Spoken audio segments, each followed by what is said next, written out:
yegsil ak jàmm ci chaîne bi di Jamono 221 abonneel nga activer cloche notification bi mooy tax bépp vidéo bu ñu dugal nga mën ci jot.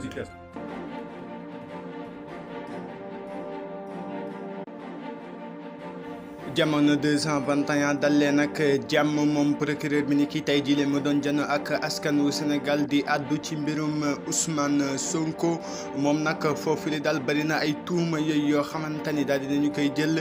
daal di koy teg ci kaw leader bu Pastef bi la di Ousmane Sonko lépp nag boo ko tënkee rek ci genn kàddu mën naa nekk muy wooteeg fitna daal boo xoolee loolu moom moo gën a fës ca la ñuy toppee leader bu Pastef bi la di Ousmane Sonko ba waral nag boo sàggantuwul sax moom Ousmane Sonko mile dinañu ko rek daal di defeere maanaam dinañu ko rek daal di yóbbu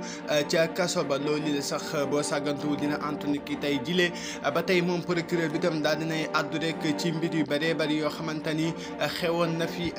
ay weer ca gannaaw li ko dalee 2021 ba léegi mbir yu bëri yoo xamante ni xewoon na fi loolu la sax ñu ngi ko jaaree rek ci vidéo boo xamante ni daal dinañu koy indi daal di koy présenté askan wu Sénégal.